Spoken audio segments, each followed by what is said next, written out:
পাঁচটি মন্দির দর্শনে মুক্তি লাভ হয়।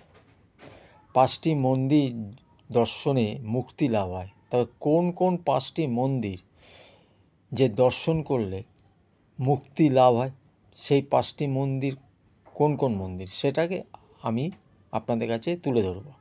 তবে তার আগে বলে নিই, যারা যারা আমার ভিডিও দেখছেন সাবস্ক্রাইব করেননি, সাবস্ক্রাইব করে দেবেন, বেল আইকনটা অন করে দেবেন। নতুন ভিডিও ছাড়লে আপনাদের কাছে গিয়ে প্রথম পৌঁছবে ভিডিওটা। তা আমি শুরু করছি। কোন কোন পাঁচটি মন্দির দর্শন করলে মুক্তি লাভ হয়?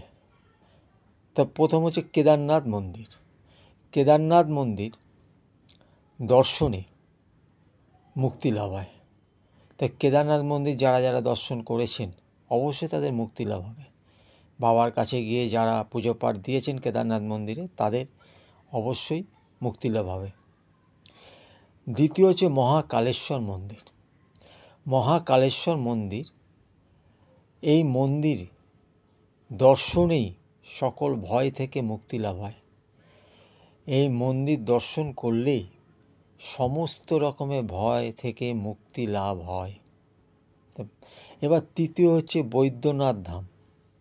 বৈদ্যনাথ ধাম দর্শনেই সকল প্রকার রোগ থেকে মুক্তি লাভ হয়। বৈদ্যনাথ ধাম দর্শনেই সকল প্রকার রোগ থেকে মুক্তি লাভ হয়। এবার আছে সোমনাথ মন্দির।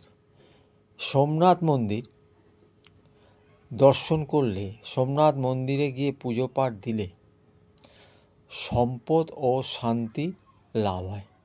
সোমনাথ মন্দিরে দর্শনে পুজো পাঠ দিলে সম্পদ ও শান্তি লাভ হয়। এবার হচ্ছে নাগেশ্বর বাবার মন্দির। নাগেশ্বর বাবার মন্দির দর্শন করলে সমস্ত প্রকার পাপ দূর হয়। বাবা নাগেশ্বর বাবার মন্দির দর্শন করলেই সমস্ত প্রকার পাপ দূর হয়।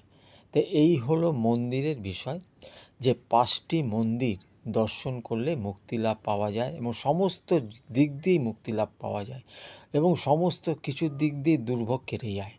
তো আপনাদের কাছে তুলে ধরলাম। তো আজকের মতন এখানে আমি ভিডিও শেষ করছি। আবার আগামীকালের জন্য অপেক্ষা করবেন। সবাই ভালো থাকুন, সুস্থ থাকুন।